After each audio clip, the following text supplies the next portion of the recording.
பயில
பொன்முறை அரசு செய்க துணிவில் வாழ்க நம்மரை அரங்கலோங்க நற்றவம் வெள்ளி மல்க வேண்டுகோள் செய்வ நீதி விளங்குக உலகமெல்லாம். ஹர நம பார்வதி பதையே, ஹர நம பார்வதி பதையே, ஹர நம பார்வதி பதையே. சிவனே போற்றி,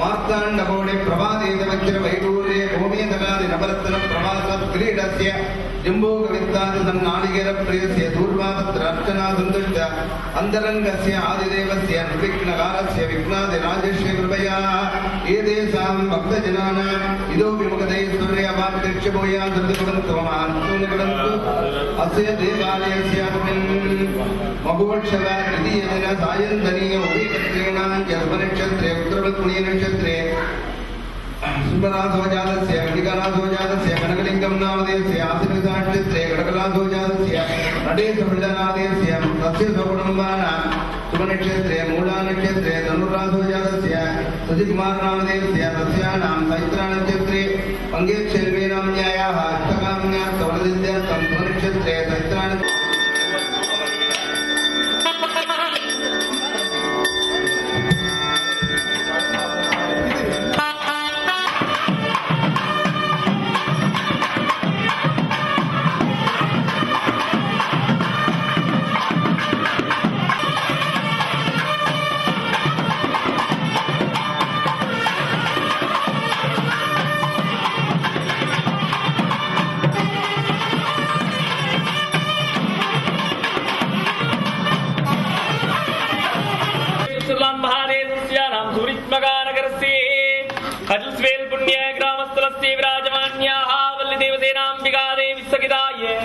शिव सुब्रह्मण्य परमेश्वर स्वामिने नमः। विजयवर्ष महोत्सव दिनस्यानां द्वितीय दिवसे सायंकाल विशेष पूजा कालेन मूसिकारूढ नागयज्ञोपवीत वासाङ्कुसुधर वल्लभाम्बिका समेत सिद्धिविघ्नेश्वर समूह श्रीमत्तच्चन कैलासवास वृषभवागनारूढ अर्धनारीश्वर समूह चित्रमयूर वागनारूढ शक्तिकस्थ वल्ली देवतेनाम्बिका देवी सकिताय शिव सुब्रह्मण्येश्वर समूह हंसवागरवत्वासन हंसध्वज सरस्वती समेत ब्रह्मदेव समूह गरुडवागन वंजायुधर भूलक्ष्मी महालक्ष्मी सकिताय श्रीमन्महाविष्णवे ज्ञानभद्रे भूरिदाभद्रे कालिका समेत वीरभद्रेश्वर त्रियत्रिकं सत्कोटि देवता सहिताय हैरावत वागनारूढ देवेन्द्र समूह पूर्णा पुष्कलाम्बिका देवी सहिताय हरिहरपुत्र स्वामी समूह इंद्र अग्नि जमा निर्दि वरुण वायु कुबेर ईशानादि अष्टदिक्पालके समूह ब्राह्मी मागेश्वरी कौमारी वैष्णवी वारागी इंद्राणी चामुंडादि सप्तमातृका देवी समूह इच्छा शक्ति क्रिया शक्ति ज्ञाना शक्ति समूह अखंड अष्टकोटि डाकिनी प्रिया प्रदो धारणादि भैरवेश्वर अखंड निर्माल्यवक्षण प्रिय सोम सुंदर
शान्तभावेत्से सुविज्ञानवृत्ति हरिस्वेद पुण्य ग्रामस्थस्य विराजमान्याः सृष्टिदिति संकार ध्रुववान् विग्रहस्य कारणस्य भवतः वल्ली देवतेनाम्बिका देवी सहिताय शिव सुब्रह्मण्य परमेश्वर विजय वर्ष वरुणान्त महोत्सव कालेन द्वितीय दिनस्य सायंकाल विशेष पूजा कालेन मूसिकारूढ नागयज्ञोपवीत वासाङ्कुशधर वल्लभाम्बिका समेत सिद्धि विघ्नेश्वर सिद्धि देवदर्शन कैलासवास शुभवागनारूढ अर्थनारेश्वर सिद्धि चित्रमयोर वागनारूढ शक्तिकस्य वल्ली देवतेनाम्बिका देवसहिताय शिव सुब्रह्मण्येश्वर कालिका समेत वीरभद्रेश्वर सिद्धि इंद्राग्नि जवान दी वरुणवायु कुबेर ईशानादि अष्टदिग्भालक सिद्धि ऐरावत भागन त्रियत्रिगं सत्कोटि देवता सहिताय दैवेन्द्र सिद्धि पुष्कलाम्बिका देवी सहिताय हरिहर पुत्र स्वामी सिद्धि मागेश्वरी कौमारी वैष्णवी वाराही इंद्राणी चामुण्डादी सप्तमातृका देवी सिद्धि क्रियाशक्ति ज्ञानाशक्ति धागिनी प्रियावृतो धारणादि भैरवेश्वर अखंड निर्माल्य भक्षण प्रिय सोम सुंदर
அவர் அந்த பேசுகின்ற ஒவ்வொரு கருத்துக்கள் அர்த்தங்கள் எல்லாத்தையும் நீங்கள் மனசில் வச்சுக்கொண்டு உங்களுக்கு பரீட்சை நடக்கும். அந்த பரீட்சையிலே அவர் சொல்கின்ற அந்த கருத்துக்களுக்கு ஏற்ற வகையிலே அங்கே வினாக்கள் அமைக்கப்படும். அதுக்கேற்ற வகையான பரிசுகள் எல்லாம் வழங்கி அதுக்கேற்ற ஊக்கங்கள் கொடுக்கப்படும். ஏன் என்று சொன்னால் இதை நீங்கள் கேட்க வேணும்ன்றதுக்காகத்தான், வேறு எதுக்காகவும் இல்லை. நீங்கள் மனசில் பதிய வச்சுக்கொள்ள வேணும்.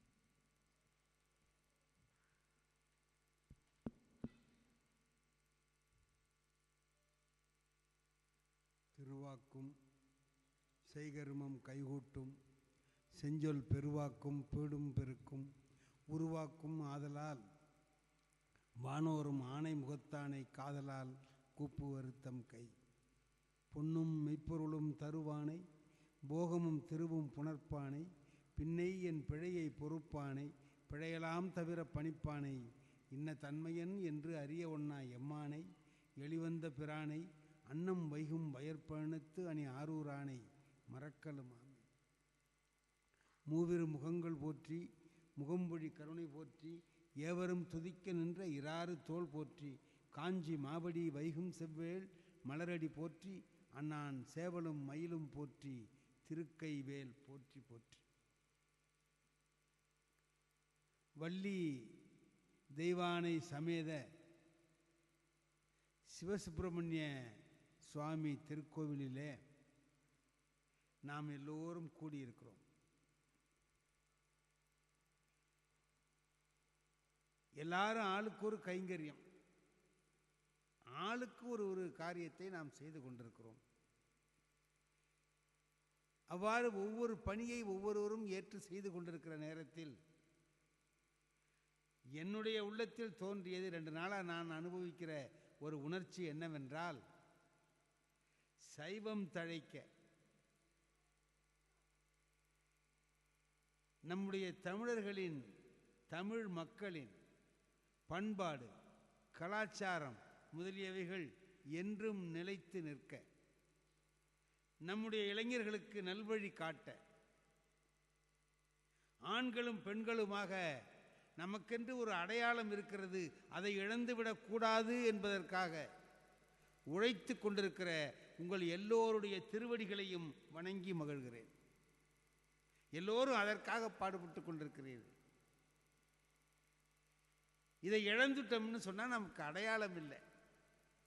நமக்கு ஒரு அடையாளம் வேணும் இல்லையா? ஐயா நீங்கள் யார்? எங்கள் அப்பா என்னார், எங்கள் அம்மா என்னார் சொல்லணுமா இல்லையா? அது சொல்லலைன்னா அனாதையினர். நாம் அனாதை அல்ல. நம்முடைய முன்னோர்கள் நாகரிக செழித்தவர்கள், உயர்ந்தவர்கள், அவர்கள் பரம்பரையிலே வந்தவன் நான் என்று நம்மை நாமே பாராட்டிக் கொள்ள வேண்டும் என்றார், நமக்குள் ஒரு பெருமித உணர்ச்சி இருக்க வேண்டும் என்றார், அதற்கு இப்படிப்பட்ட திருக்கோயில் வேண்டும். அங்கே வந்து நாம் எல்லோரும் கூட வேண்டும். ஏன்னா இன்றைக்கு உலகம் எப்படி இருக்கிறது என்று சொன்னால், எல்லாவற்றையும் இழந்து விடும்படியான ஒரு நாகரிகம் கலாச்சாரம் பழகி வந்து கொண்டிருக்கு. நம்முடைய இளைஞர்கள் அதில் கவர்ச்சியோடு ஈடுபடுகிறார்கள் என்றால் அவர்கள் மீது தவறு. இளைஞர்களை தவறு சொல்லி பயனில்லை. தவறெல்லாம் நம் பக்கம். நாம் யார் என்பதை நம்முடைய பிள்ளைகளுக்கு சொல்ல வேண்டும். நம்முடைய பிள்ளைகளிடத்திலே நாம் இன்ன பரம்பரையிலே வந்தவர்கள், நம்முடைய கலாச்சாரம் இது என்பதை இந்த கோயில் மூலமாகத்தான் சொல்ல முடியுமே தவிர வேறு வழியே. அதற்கு ஒரு வழியை வகுத்து மிக அருமையாக செயல்பட்டுக் கொண்டிருக்கிற இந்த எல்லாருடைய பொன்னார் திருவடிகளையும் வணங்கி மகிழ்கிறேன்.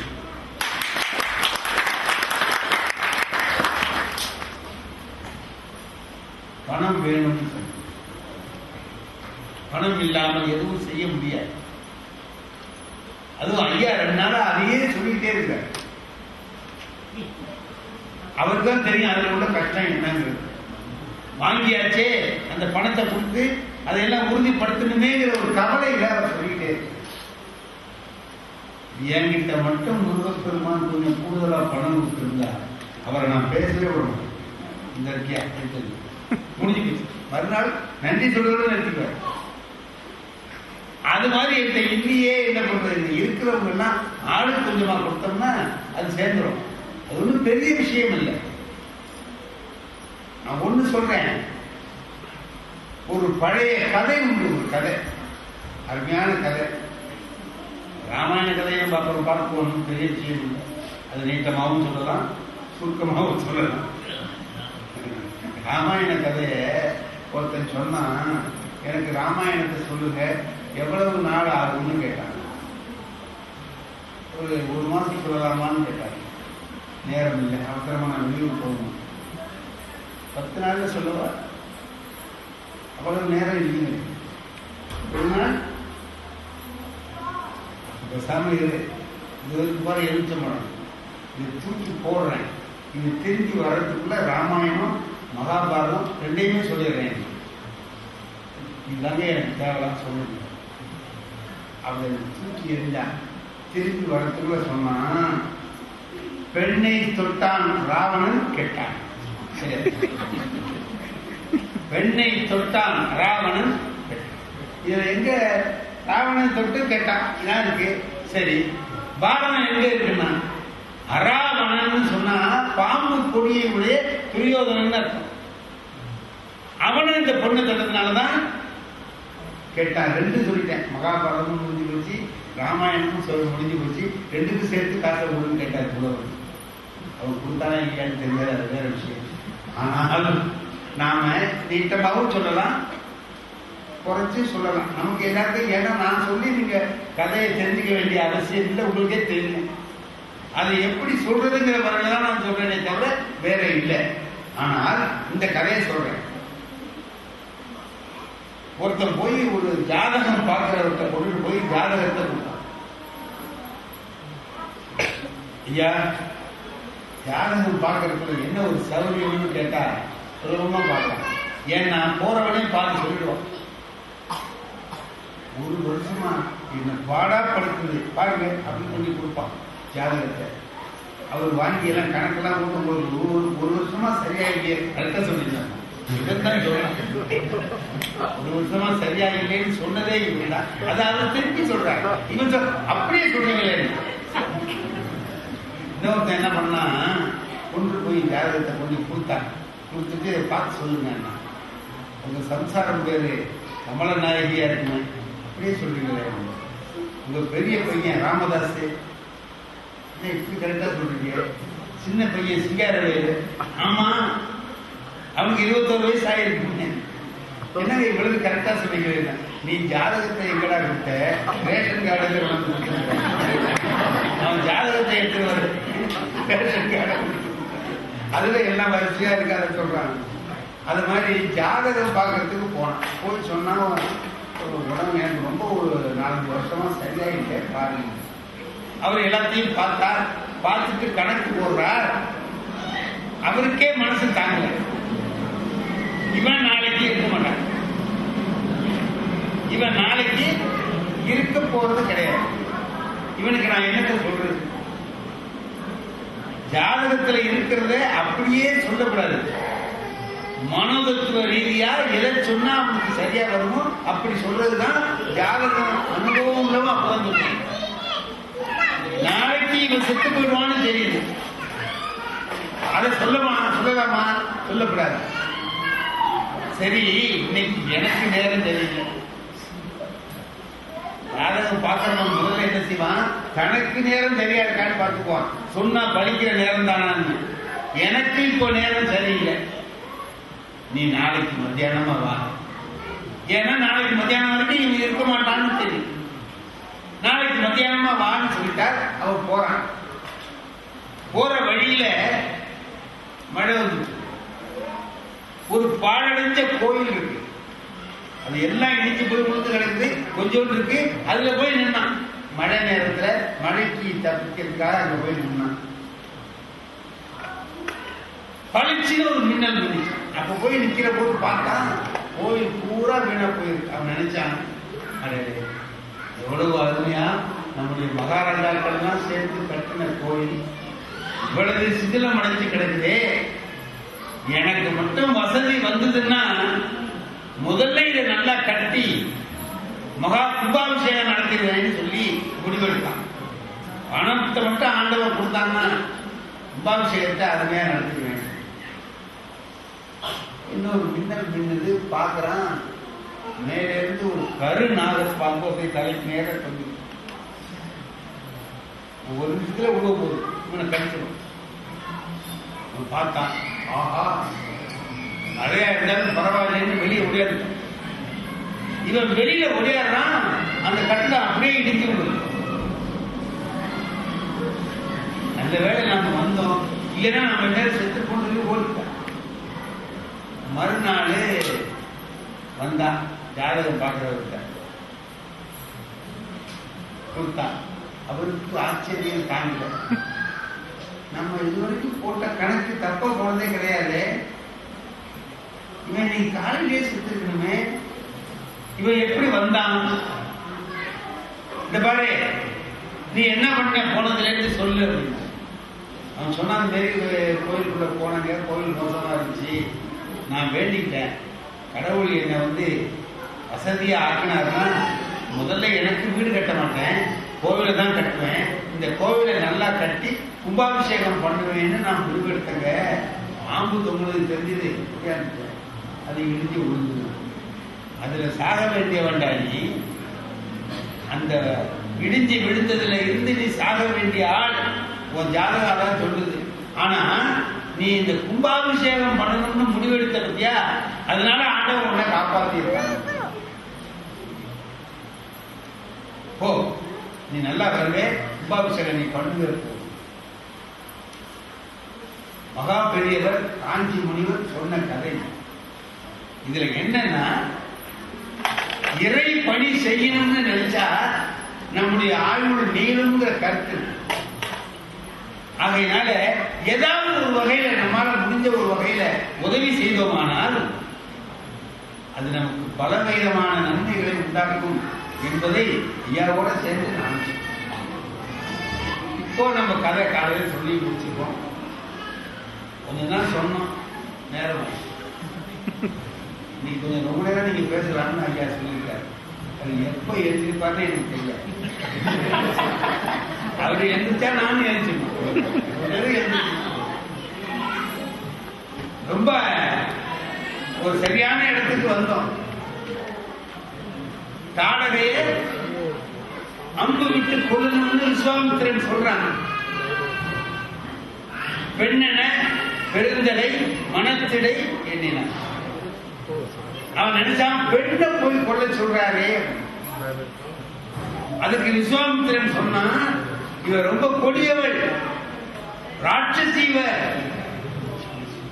ஆடு மாடு அது இது இல்ல, மனுஷனையும் திம்பா, என்னையும் இந்நேரத்தில் இருப்பா, என் உடம்புல சதை இல்ல, வெறும் எலும்பும் தோலுமாக இருக்கிற என்னை திங்கக்கூடாதுன்னு விட்டுருக்கா, ஆகையினால இவளை கொண்டு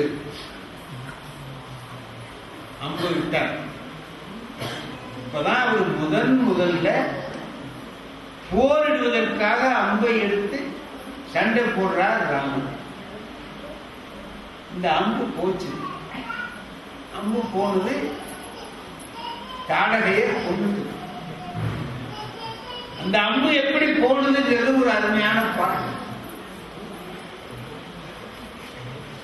அது என்னவா, சொல் ஒக்கும் கடிய வேக சுடுசரம் கரிய செம்மல் அல் ஒக்கும் நிறத்தினால் மேல் விடுதலும் வயிற குன்ற கல்லக்கும் நெஞ்சில் தங்காது அப்புறம் கடன்று கல்லா புல்லற்கு நல்லோர் சொன்ன பொருள் என போயிட்டு இருந்தேன்.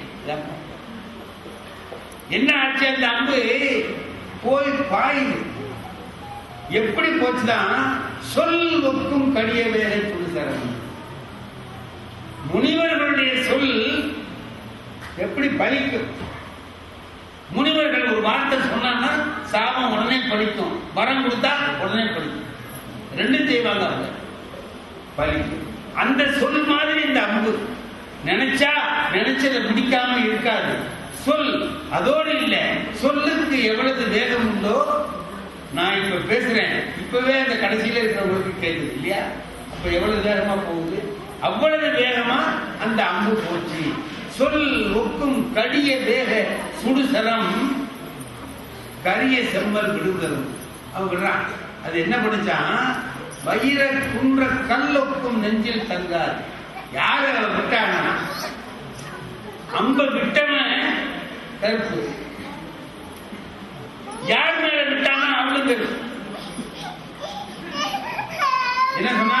கரிய செம்மல் அல் ஒக்கும் நிறத்தினால் மேல் விடுதாது. இருட்டு நிறமா இருக்கிறாங்க கண்ணந்தரேர்னு. அவ மேல அம்ப விட்டான்.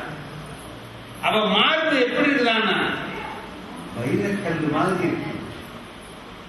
வைரத்தை அறுக்க முடியாது, ரொம்ப கடினமான ஒரு கல் வைரம். அது மாதிரி இருக்க அவருடைய மார்பு. அதுல இது என்ன பண்ணுச்சு? உள்ள நுழைஞ்சிட்டு இந்த அம்பு போய் கல்லுக்கும் நெஞ்சில் தங்காது அப்புறம் கழன்று வெளியே போயிட்டு. எப்படி போச்சு? அதான் கம்பனுடைய பாட்டெல்லாம் எப்படின்னா கம்ப சித்திரம், கம்ப சித்திரம், கம்ப சூத்திரம்னு சொல்றது உண்டு, கம்ப சித்திரம்னு சொல்றது. அது அப்படியே ஒரு ஓவியம் மாதிரி இருக்கும். உள்ள பாஞ்சது அம்பு, அவ நெஞ்சில தங்கல, முதுகு பக்கமா வெளியில போய். அதுக்கு என்ன உதாரணம் சொல்லலாம்னு பார்த்தார். அதுக்கு ஒரு உதாரணம், அருமையான உதாரணம் சொன்னார்.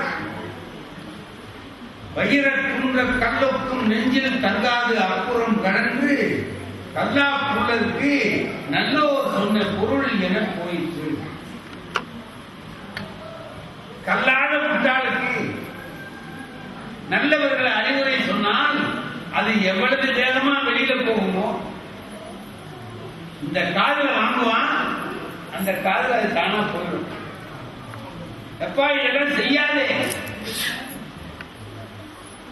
ஒரு பையன், ஒரு 25 வயசு பையன் ஒரு இடத்துல நின்றுட்டு சிகரெட் குடிக்கணும்.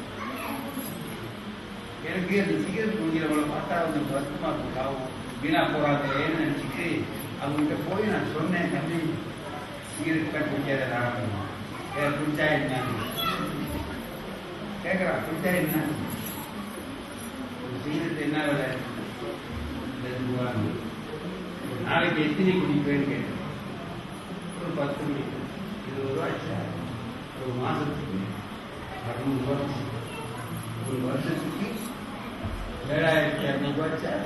எனக்கு நான் வீட்டுக்கெல்லாம் போட்டு சொல்லி எத்தனை வருஷமா குடிக்கிறடான்னு, நான் ஒரு 10 வருஷமா குடிக்கிறேன். 5 லட்சம் ரூபாய்க்கு மேல வீணாக்கிட்டா, புகையா விட்டுட்டேடான்னு. இது என்ன சொன்னான்? நம்ம தெரிஞ்சுக்கிற கையா ஏதாவது சொல்லலாம், இல்லை வாயா உன் வேலையை பார்த்துட்டு சொல்லலாம். அவன் அப்படி சொல்லல, கெட்டிக்காரன். ஐயாவுக்கு என்ன வயசாச்சுன்னு என்ன கேட்கும்? எனக்கு 25 வயசு ஆகுது பாருங்க. நீங்க சிகரெட் குடிப்பீங்க தொட்டதே. அப்ப இப்ப உங்க கையில ஒரு 50 லட்சம் ரூபாயாவது இருக்குன்னு இருக்கான்னு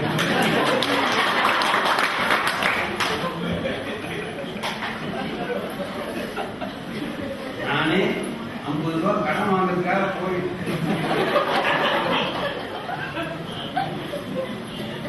இவங்கிட்ட அறிவுரை சொல்லி என்ன பிரயோஜனம்?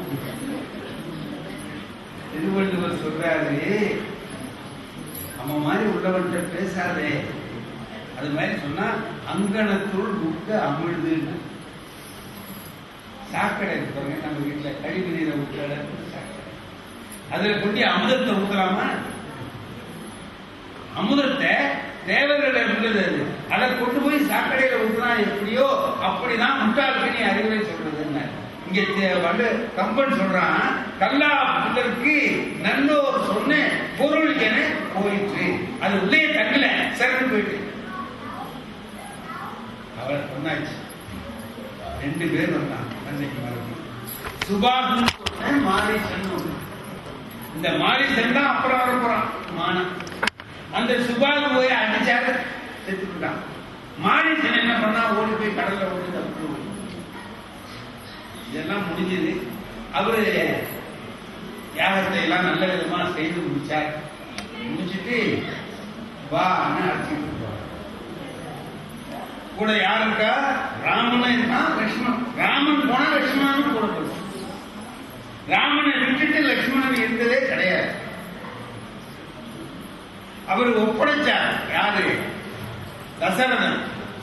பிள்ளையை கொடுக்க மாட்டேன்னால் வசிஷ்டர் சொன்னதுக்கு பிறகு கொடுத்தார். கொடுக்கும் போது கையடையும் அவருக்கு அடைக்கலமாக்கி கொடுத்தார். என்ன சொன்னார்?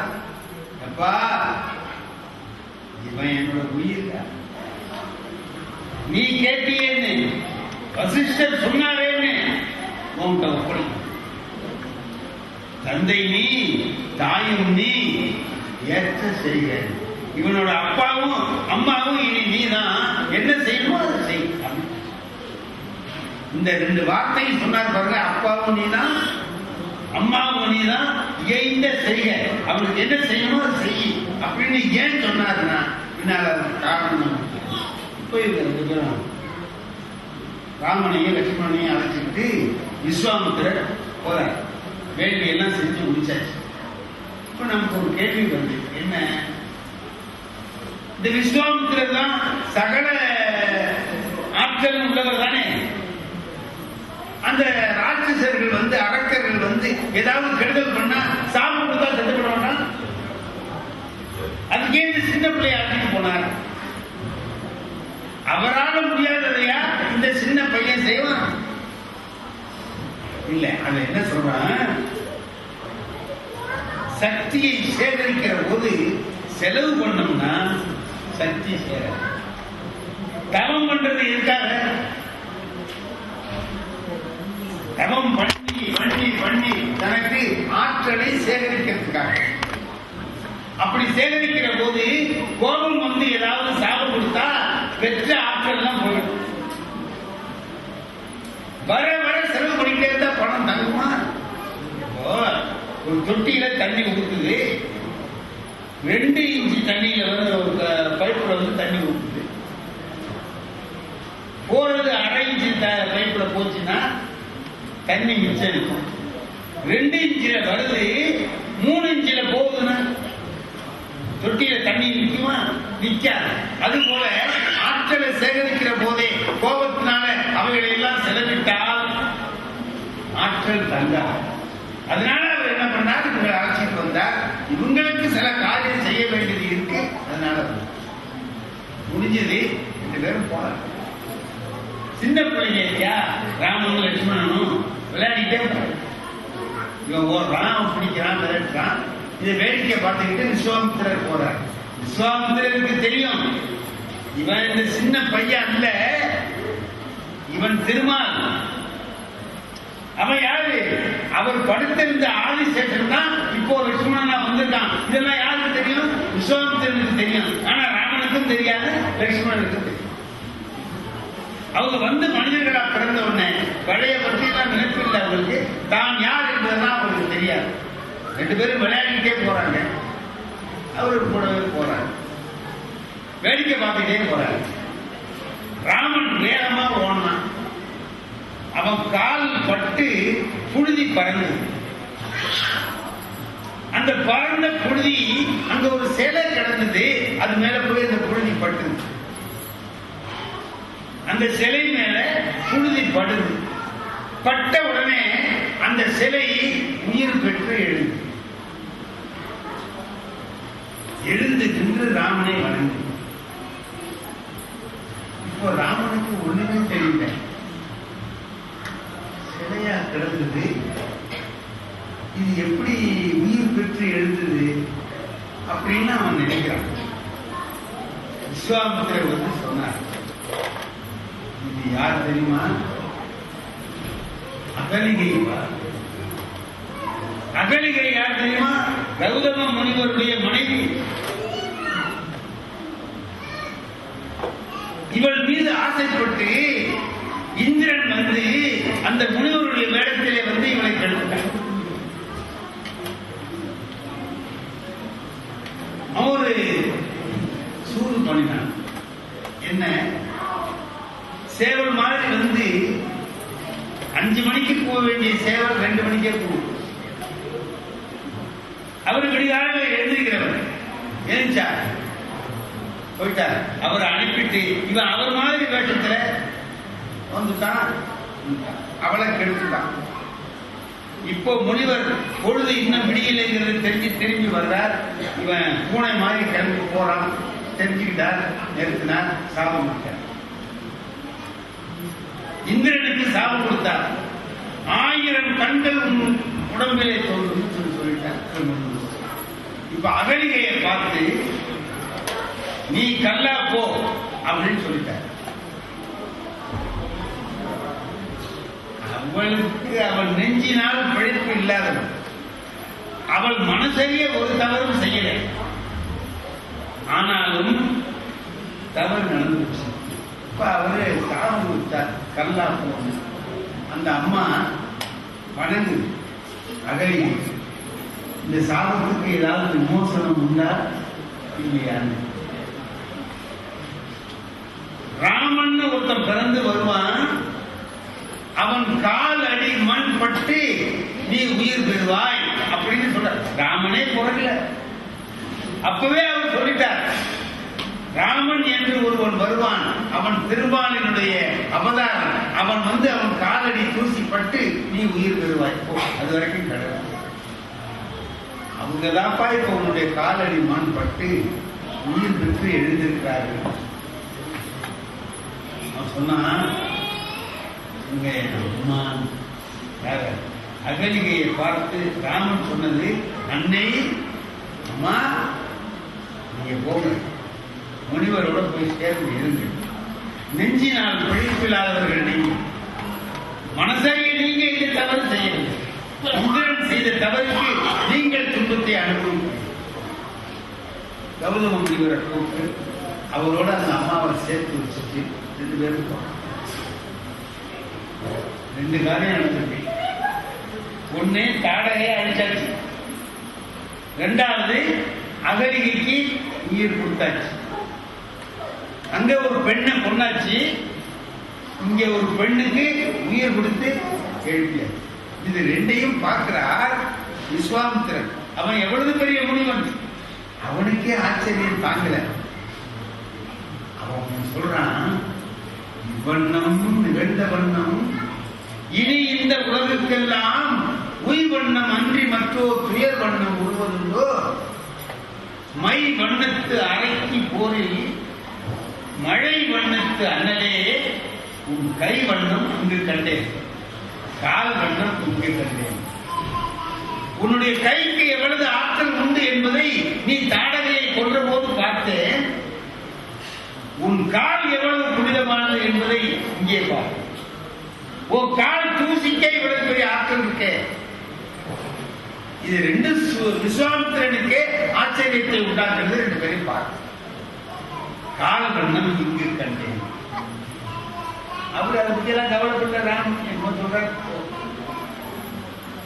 சொல்றார், மை வண்ணத்து அரக்கி போது மழை வண்ணத்து அண்ணலே. இவனும் கருப்பு, அந்த அரக்கியும் கருப்பு தானே. அவளுக்கு மை வண்ணம்னா இவருக்கு மழை வண்ணம். மழைனா மேக வண்ணம், முகிலுடைய வண்ணம். நீல மேக சியாமல வண்ணம்னு பேர். அவளை கருப்புன்னு சொல்லிட்டார். பொதுவா நம்ம நாட்டில் ஒரு பழக்கம் உண்டு, கருப்புனா பிடிக்க. சிவப்பா ஐயா மாதிரி கலரா இருந்தா எல்லாருக்கும் சந்தோஷமா இருக்கும். கருப்பா இருந்தா என்ன பண்ணணும்னா கருப்பா கருப்பு பிடிக்காது. கருப்பு துயரத்துக்கு அடையாளம்னு சொல்லி வச்சுட்டாங்க. இதெல்லாம் பண்ணி நம்ம நாட்டில் ஒரு பேர் பார்த்தீங்களா, கருப்பா எழுதுற இங்கு பார்த்தீங்களா. கருப்பா எழுதுல ஒரு இங்கு, நீல இங்கு இல்ல, கருப்பு இங்கு. அதுக்கு என்ன பேர் தெரியுமா? இந்தியன் இங்குன்னு பேர். ஏண்டா இந்தியன் கருப்பா இருப்பானா, அதனால இங்கு கருப்பு இந்தியன் இங்குன்னு பேர் வச்சுறாங்க. கருப்பு பிடிக்காது. ஆனால் கருப்பையை எல்லாரும் விரும்பும்படியா பண்ணினான் ராமன். ராமனுடைய நிறம் கருப்பு. அத நீளம்மா பச்சைமா, பச்சைமா மலை போல் மேனி பவளவாய் கமல பச்சைன்னு சொல்லுவான். பச்சை, நீளம், கருப்பு எல்லாம் ஒண்ணுதான். கரு கொண்ட மேகம், மழை மேகம் எப்படி இருக்கும்? கருப்பா. அந்த மேகத்தினுடைய வண்ணம் தான் என்னுடைய வண்ணம். எல்லாம் முடிஞ்சிச்சு. வா போன்னு இப்ப இந்த வேலையெல்லாம் முடிஞ்சோடனே அது எங்க அழைச்சிட்டு போகணும்? பிள்ளைய அவர்கிட்ட கேட்டுதானே அழைச்சிட்டு வந்தாங்க. தசரதன் கொண்டு ஒப்படைக்க வேண்டியதானே இவருக்கு வேலை. பிள்ளைய அவன் உயிர் மாதிரி வச்சிருக்கிற பிள்ளைய அழைச்சிட்டு வந்தாங்க. இப்ப வேலை முடிஞ்சு வச்சு கொண்டு அவன்கிட்ட ஒப்படைக்கணுமா இல்லையா? இங்க வாங்க ஒரு இடத்துக்கு போவோம்னு அழைச்சி எங்க போறா? மிதிலை நகரத்துக்கு அழைச்சிட்டு போற. மிதிலை நகரம் எப்படி இருக்குன்னா, அங்க இந்த கொடி இப்படி ஆடுது, கொடி இப்படி ஆடுது. அது என்ன சொல்லுதான்? ராமனே வா வா, சீக்கிரம் வா, சீக்கிரம் வா, உனக்காக சீதை காத்துக்கிட்டு இருக்கா, சீக்கிரமா வான்னு கூப்பிடுற மாதிரி ஆடுதான். அது சும்மாதான் ஆடுது. அத நம்பர் என்ன பண்றாரு? கூப்பிடுது. அதையே போட்டு சொல்லுதுன்னு ஒரு ஆள் சொன்னார். அதையே கூப்பிடுறாரு, அதையே போட்டு சொல்லுதுன்னு சிறப்பதிகாரத்துல பாத்தீங்கன்னா, கோவலனை ஓர் விழுந்து எடுத்து ஆரையில் நிறுத்தி ஒல்லை போ என்று அவனை வரல் என்பன போல மறித்து கை காட்டு வராதேன்னு சொன்னிச்சுதான் அங்க. ஏன்னா உனக்கு கஷ்டம் வரும், வராதேன்னு. இங்க சீதை காத்துக்கிட்டு இருக்கா, வாங்குது. இதெல்லாம் என்ன? அது கவிஞன் செய்யற கற்பனை தானே. கொடி வான்னு சொல்லாது, போன்னு சொல்லாது. கவிஞர்கள் என்ன பண்ணுவாங்க? சாதாரணமாக நடக்கிற ஒரு காரியத்தில் இதையெல்லாம் ஏற்றி சொல்லுவார்கள். எங்கள் பையன் சொல்லுவான், இது மாதிரிலாம் சொன்னாக்கா வீட்டில் உதவுழுவும் சார்னு. ஏண்டான்னு. இப்போ நம்ம போகிறோம், கொடி வராதேன்னு சொல்லுதுன்னு சொல்கிறீங்க. நீங்கள் சிறப்பதிகாரம் நடத்துகிற போது வராதேன்னு சொல்லுதுன்னு. நான் கடத்தருக்கு போகிறேன், அம்மாவுக்கு உடம்பு சரியில்லை, சீக்கிரம் மருந்து வாங்கிட்டு வாடாங்கிறாரு. அங்கே கொடி வராதேங்கிற மாதிரி ஆடுது. நான் பேசாமல் இருந்துட்டு கொடி வராதேங்கிறது போகக்கூடாதுப்பான்னு திரும்பி வந்தால் உதைப்பாரா மாட்டாரா? இவர் என்ன இப்படி எழுதுறாரு? அதான்டா கற்பனை. கவிஞனுடைய கற்பனை இது. கொடி தானா இதுக்கு அணியில தற்குறிப்பேற்ற அணின்னு ஒரு அணி, இந்த அணியில சொல்றது. சரி, அது இருக்கட்டும், அது வேண்டாம். நம்ம இலக்கணம்லாம் சொல்லக்கூடாது. போன முதல்ல விஸ்வாமித்திரன் போறார், அடுத்து லக்ஷ்மணன் ராமன் போறார், பின்னால லக்ஷ்மணன் போறார். 3 பேர் இப்படி வரிசையா ஒருத்தர் பின்னால ஒருத்தரா போறாங்க. ரோட்ல அப்படிதான் போகணும். இல்ல ரோட்ல பக்கத்துல பக்கத்துல போக கூடாது, பின்னால பின்னால போகணும். அப்பதான் ரோட்ல மற்றவங்க ஒழுங்கா போக முடியும். சில பேர் ரோட்டை அடைச்சு போவான், பார்த்துறீங்களா? இவன் கையாவும் பிடிச்சிட்டு அவன் கையாவும் பிடிச்சிட்டு அப்படி போவான். பின்னால வர்றவன் திட்டுவான், ஏண்டா ரோட்ல இப்படி போறியேன்னு. இவங்க 3 பேர் எப்படி போறாங்க? அவ்வளவு போக்குவரத்து இல்லை, ஆனாலும் ஒருத்தர் பின்னால ஒருத்தரா போறாங்க. அப்படி போறாங்க. இங்க அரண்மனை கன்னி மாடம். கன்னி மாடத்தில் பெண்கள் மட்டும்தான் இருப்பாங்க. அப்படி வெளியில ஒரு அன்னப்பறவை ஓடுது, அதை விரட்டிக்கிட்டு இந்த பால்கனியில சீதை வர்ற. அவ கொஞ்சம் மேலே இருக்கிறா, தெருவில் நடந்து போறாரு. இப்போ முன்னால முனிவர் போயிட்டார். அடுத்தது ராமன். இவன் நிமிர்ந்த பார்வை உள்ளவன் இல்லையா, பெண்ணு குனிந்த பார்வை உள்ளவன். அவ குனிஞ்சு பார்க்கிறா, இவன் நிமிர்ந்து பார்க்கிறான். 2 பேரும் ஒருத்தரை ஒருத்தர் பார்த்துட்டாங்க. கம்பராமாயணத்திலேயே உலகத்தில் உள்ள எல்லாருக்கும் தெரிஞ்ச ஒரு வரி உண்டுன்னா இந்த வரி தான். இதை எல்லாரும் சொல்லுவான். அண்ணலும் ஐயா சொல்றாங்க, பார்த்தீங்களா? இந்த வயசுலயே சொல்றாங்கன்னா இளையவர்கள் எவ்வளவு சொல்லுவாங்க. சின்ன ஆளா இருக்கிற போது என்ன பண்ணிருப்பாருங்கிறீங்க. அது என்ன சொல்றான்? கண்ணோடு கண் இணை கவ்வி ஒன்றை ஒன்று உண்ணவும் நிலைபெறாது உணர்வும் ஒன்றிட அண்ணலும் நோக்கினான் அவளும். இவங்க 2 பேரும் ஒருத்தரை ஒருத்தர் பார்த்தாங்க. ராமன் நினைக்கிறான், நான் இந்த மாதிரி யாரையும் இது வரைக்கும் பார்த்தது இல்லையே, இந்த மாதிரி இது வரைக்கும் நான் யாரையும் பார்த்தது இல்லையே, அவளை ஏன் பார்த்தேன்? அவனுக்கு தெரியல. இப்ப அவர் சொன்னார், கம்பன் விளையாடுறான் இந்த இடத்துல. என்ன சொல்றான்? இவனுக்கும் ஒண்ணு இல்லை, அவளுக்கும் ஒண்ணு இல்லைன்னு. இவனுக்கு என்ன இல்லைன்னா அவளுக்கு மருங்கிலா நங்கையும் வசையில் அண்ணலும். அவளுக்கு இடை இல்லை. இடை இல்லைன்னா நீங்க சினிமா பாட்டு கேட்டிருப்பீங்க, நடையா இது நடையா. அடுத்தது என்ன சொல்லுவார் கண்ணதாசன், அழகா சொல்லுவார், இடையா இது இடையா. அடுத்தது என்ன சொல்றாரு பார்த்தீங்களா, இல்லாதது போல் இருக்குது. இல்லையா இருக்கா? இல்லாதது மாதிரி இருக்கு, இருக்கு ஆனா இல்லை. என்னடா இது, இருக்கா இல்லையான்னா இல்லாதது போல இருக்கு. அப்படின்னா ரொம்ப மென்மையா இருக்கு, சிற்றிடைன்னு அர்த்தம். சிற்றிடையெல்லாம் இப்ப சொல்லக்கூடாது. என்ன அது என்னமோ கவிஞர்கள் அப்படிலாம் சொல்லியிருக்காங்க இல்லையா சார்? நமக்கு கூட அது மாதிரி எங்கேயாவது பார்த்தா ஆசையாக தான் இருக்கு, ஆனால் பார்க்க முடியாது. என்ன அவர் ஒத்துக்கிறாரு பார்த்தீங்களா? என்னுடைய இயக்கம் அவருக்கும் இருக்கு, அதுதான், வேற ஒன்றும் இல்லை. தள்ளுங்க, இப்போ என்ன பண்ணுறது, அதுக்காக நம்ம தேடிக்கிட்டா இருக்க முடியும். அவளுக்கு என்ன இல்லை, இடை இல்லை. அவனுக்கு என்ன இல்லைன்னா வசை இல்லைன்னா. ஒரு ஆண்மகனுக்கு என்ன இருக்கக்கூடாது தெரியுமா? 4 பேர் பார்த்து அவனை இகழக்கூடாது. அவனுக்கு அந்த இகழ்ச்சி இல்லை, அவனை யாருமே இகழ்ந்து பேசல. அவளுக்கு இடை இல்லை, ஆனா 2 பேருக்கு ஒரு ஆயுதம் இருக்குன்னார். வாட்கண் நங்கையும் வரி சிலை அண்ணலும். அவகிட்ட வாள் இருக்கு. என்னடா வாள்னா? அவள்கிட்ட கத்தி வாள் இருக்கு. என்ன வாள்னா அவளுடைய கண்கள் வாள்கள் போல இருக்கு. வாட்கண் நங்கையும் வரி சிலை அண்ணன். இவங்கிட்ட என்னடா ஆயுதம் இருக்குன்னா வில்லு வச்சிருக்கான். இவனும் ஒரு ஆயுதத்தை வச்சிருக்கான், அவளும் ஒரு ஆயுதத்தை வச்சிருக்கான். இவங்கிட்டையும் ஒண்ணு இல்லை, அவகிட்டையும் ஒண்ணு இல்லை. இவர்கள் 2 பேரும் என்னடா ஆனாங்கன்னா இருவரும் மாறி புக்கு இதயம் எய்தினார்.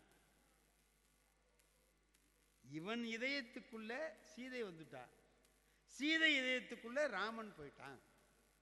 2 பேரும் பார்த்த பார்வைதான், பழகல, ஒண்ணுமில்லை. ஆனால் இருவரும் மாறி புக்கு இதயம் எய்தினார். சரி, போயிட்டான். போகும்போது நினைக்கிறான் ராமன், என்னுடைய உள்ளம் இப்படி யாரை பார்த்து தடுமாறினது கிடையாது. இன்னைக்கு இந்த பெண்ணை பார்த்து தடுமாறிச்சே, இது முறைதானான்னு நினைக்கிறான். நாம செய்தது முறையா அப்படின்னு நினைக்கிறான். அப்புறம் அவன் சொல்றான், என்னுடைய மனம் தூய்மையானது.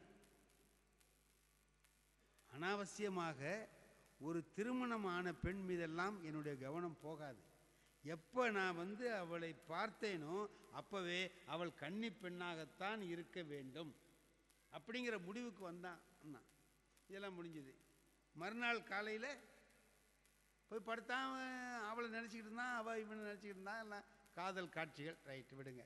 அதுக்கு பிறகு 2 பேரையும் அழைச்சிக்கிட்டு போய் விஸ்வாமித்திரர் ஜனகன்கிட்ட கொண்டு போய் ஜனகன் தான் சீதையோட அப்பா. அவர்கிட்ட கொண்டு போய் அறிமுகப்படுத்துகிறார். இவங்க யாருன்னு கேட்குறாங்க. எல்லாத்தையும் சொன்னார், எல்லாத்தையும் கேட்டார். எல்லாத்தையும் கேட்டுட்டு இவங்க யாருன்னா, அப்போ ரொம்ப ஜாக்கிரதையாக சொல்கிறார் விஸ்வாமித்திரர். விஸ்வாமித்திரர் என்ன நோக்கத்தில் இவனை அழைச்சிட்டு போயிருக்கிறார்? சீதையை இவருக்கு திருமணம் பண்ணி வைக்கணுங்கிற எண்ணத்தில் அழைச்சிட்டு போயிருக்கார். அதுதான் நான் முதல்ல சொன்னேன். அந்த உரிமை இவருக்கு யார் கொடுத்தா? அவன் வீட்டு பிள்ளைக்கு பொண்ணு பார்க்கறதுக்கு இவன் யார்? அவன் சொன்னான் பாருங்க, தந்தை நீ, தனி தாயும் நீ, அப்பா அம்மா நீ தான், ஆக வேண்டியதை செய்யின்னு சொன்னார் இல்லையா? அதனால இவன் அவருக்கு யாரை திருமணம் செய்து வைக்க வேண்டுமோ அவரை திருமணம் செய்ய. அப்போ அது கம்பர் ஒன்று சொல்லுவார், கருங்கடல் கலவி நீங்கி போய் பிரிந்தவர் கூடினால் பேசவும் வேண்டுமோ. இவங்க 2 பேரும் யாருன்னா கருங்கடல்ல பார்க்கடல்ல இவங்க 2 பேர். கருங்கடல்னு சொல்லலாமா பார்க்கடல்னா? இவர் இருக்கிறதுனால அது கருங்கடல் ஆயிட்டு தான். ஏன்னா இவர் கருப்பு, இந்த நிறத்தை ஏற்று கடலும் கருப்பு ஆயிட்டுதுன்னு. கருங்கடல் பள்ளியுள் கலவி நீங்கி போய் பிரிந்தவர் கூடினால் பேசவும் வேண்டுமோ. இவங்க 2 பேரும் வேற யாரும் இல்லை. அவர் திருமால், அவங்க திருமகள். அவர் லட்சுமி, இவர் பெருமாள். அவங்க 2 பேரும் அங்கிருந்து பிரிஞ்சாங்க. இப்போ பார்த்த உடனே சேர்ந்துட்டாங்க. பேச வேண்டிய அவசியமே இல்லை. பிரிந்தவர் கூடினால் பேசவும் வேண்டுமோ அப்படின்னு வில்லை கொண்டு வந்து வைக்கிறாங்க. வில்லு எப்படின்னு கேட்டிங்கன்னா 60,000 பேர் தூக்கி கொண்டு வந்து வைக்கிறாங்க. அவ்வளவு கனம். நிறைய சொல்லணும்னா கம்பர் என்ன பண்ணுவார், 60,000ன்னு விடுவார். இது கம்பருடைய பழக்கம். நிறைய பேர் தூக்கிட்டு வந்தான்னு வச்சுக்கலாம். நம்ம 60,000 பேர் தூக்கிட்டு வந்து வைக்கிறான் வில்ல. அப்போ ஜனகன் சொன்னார், இந்த வில்ல எடுத்து யார் நான் ஏற்றுகிறார்களோ, நான் ஏற்றுவதுன்னா இந்த கயிறை இழுத்து கட்டணும், சும்மா இருக்கும் அந்த கயிறை இழுத்து கட்டணும், அதுதான் நான். யார் கட்டுறாங்களோ அவங்களுக்கு சீதையை கொடுப்பது என்று நான் முடிவெடுத்திருக்கிறேன் அப்படின்னா. இப்போ விஸ்வாமித்திரர் என்ன பண்ணார், ஒண்ணுமே சொல்லல. ராமனை அப்படி திரும்பி பார்த்தாராம். பெரியவங்க சொல்ல வேண்டிய அவசியம் இல்லை. நாம் சில பெரிய பணக்காரர்கள் வீட்டுக்கு போனோம்னா அந்த வேலைக்காரவங்கிட்ட, நான் சில மடங்களுக்கு போயிருக்கேன். சில மடாதிபதிகள் என்ன பண்ணுவாங்கன்னு கேட்டிங்கன்னா, அங்கே இருக்கிறவர் இப்படி நிற்பார். இவர் நம்மளை பார்த்த உடனே அப்படிம்பார், ஒன்றுமே சொல்லலை. இவர் இப்படி பார்த்தார், அவன் ஓடுவான். இவருக்கு ஒரு துண்டு எடுத்துட்டு வான்னு அர்த்தம். அவர் பார்க்கறதுலே ஒரு மாதிரி பார்ப்பார். இவர் கொஞ்சம் தங்க காசு 2 எடுத்துட்டு வான்னு அர்த்தம். வேற மாதிரி பார்த்தார்னா இவரை வெளியே அனுப்புன்னு அர்த்தம். இப்போ என்ன பண்ணா விஸ்வாமித்திரன் ராமனை அப்படி பார்த்தா, ராமன் ஏஞ்சிட்டான். என்ன நினைக்கிறாருன்னு தெரிஞ்சது. போனான். அங்க இருக்கிறவங்கெல்லாம் பேசுறாங்களாம். என்ன பேசுறாங்க, இந்த பிள்ளை எவ்வளவு அழகா இருக்கான், சீதை எவ்வளவு அழகு, அவங்க 2 பேரும் கல்யாணம் பண்ணி வச்சிட வேண்டியதுதானே, இது எதுக்கு இந்த வில்லெல்லாம் வைக்கிறானோ.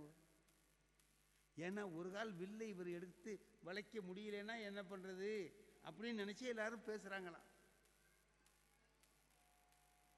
இந்த சிவபெருமானுடைய வில், அது சிவதனுசு, அதை கொண்டு வந்து பிள்ளை முன் இட்டது பேதமை என்றோ.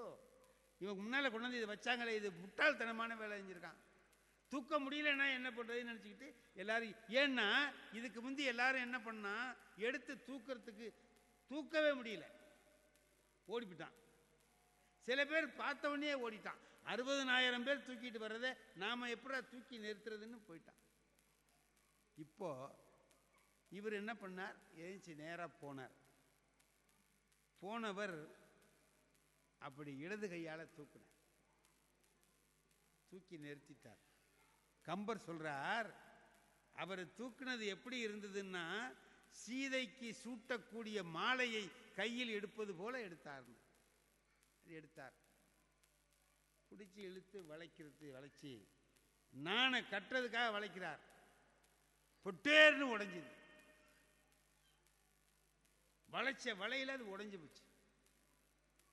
தூக்க முடியாததை தூக்கினார், வளைக்க முடியாததை வளைச்சா உடையிற அளவுக்கு உடைச்சிட்டார். இது எல்லாம் நான் தான் சொல்றேன்.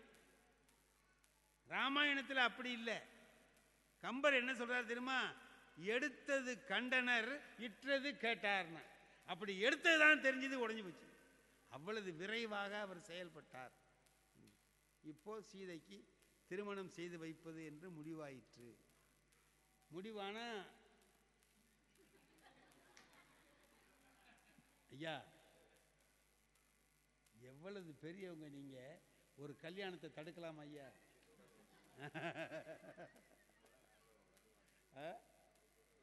வருவாங்க, அதுதான். சரி கல்யாணத்தை நாளைக்கு வைங்க, அப்போதான் இன்ட்ரெஸ்டாக வருவாங்கன்னு ஐயா சொல்றாரு. கல்யாணத்தை லேட் பண்ணால் அவங்க 2 பேரும் ஒத்துக்கணும்ல ஐயா, ராமனும் சீதையும் ஒத்துக்கணும்ல. அவங்க ரொம்ப ஆர்வமாக இருக்கிற போது நீங்கள் இருந்து தடுக்கக்கூடாது. இவங்களுக்கு திருமணம் எப்படி ஆகுது, இப்போது 2 பேரும் வர்றாங்க. இப்போ சீதையை அழைச்சிட்டு வந்து தசரதன்லாம் கூப்பிட்டாங்க, வந்துட்டாங்க. தசரதன் எல்லாம் விறுவிறுன்னு வந்தாகணும், லேட் பண்ணாமல் வந்துட்டாங்க எல்லாரும். வந்த உடனே சீதையை பார்க்கணும்னு சொல்றார் தசரதன். சீதையை அழைச்சிட்டு வர்றாங்க. வந்தா ஒரு பெண் எப்படி இருக்கணுங்கிறத காட்டுறார். அந்த இடம் அதுக்கு தான் பயன்படுது. அந்த அம்மா தலை குனிஞ்சு அப்படி வருது. வந்த உடனே இப்பவும் இதுக்கு சந்தேகம் என்ன, வில்ல உடைச்சவன் நம்மளை பார்த்த ராமன் தானா இல்லை வேற ஆளா? அந்த சந்தேகம் இன்னமும் மனசுல இருக்கு. அவனை பார்க்கணும்னு நினைக்கிறாங்க, பார்க்கறதுக்கு வெக்கம் விட மாட்டேங்க. அப்ப என்ன பண்ணாங்க, ஒரு தந்திரம் பண்ணாங்களாம். பெண்கள் செய்கிற வேலை தான். அப்படி இந்த கை வளை திருத்துபு, கை வளைய திருத்துறது மாதிரி கை வளைய அப்படி தொட்டுக்கிட்டே கடைக்கண்ணின் நோக்கினாள்னா, கடைக்கண்ணால பார்த்தாங்க, வந்தான். இப்போ அவங்க 2 பேருக்கும் திருமணம் நடந்து, சீக்கிரம் நடத்திடுவோம் ஐயா. திருமணம் நடந்தது. 2 பேரும் வந்து உட்கார்ந்துருக்காங்க. அந்த இடத்துல ஒரு அருமையான ஓமை சொன்னார் கம்பர். அதை மட்டும் சொல்லிட்டு நிறுத்திடுறேன். 2 பேரும் எப்படி சொல்லுவான் எல்லாரும், நகமும் சதையும் போல, தமிழும் இனிமையும் போல, வள்ளுவரும் வாசுகியும் போல நீங்கள் சேர்ந்து வாழுங்கள். கம்பர் அதெல்லாம் சொல்லலை. அவர் ஒன்று சொன்னார், ஒன்றிய யோகமும் போகமும் ஒத்தார்.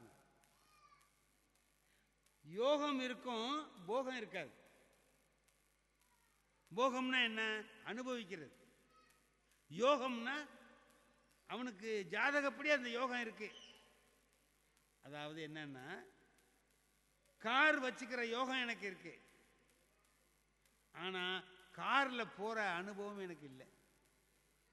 என்கிட்ட 9 கார் இருக்கு, எல்லாம் விலை உயர்ந்த கார், 1 கோடி 2 கோடி எல்லாம் ரைட். ஆனா பக்கவாதம் வந்து எதிர்த்து போக முடியாம படுத்திருக்கேன்.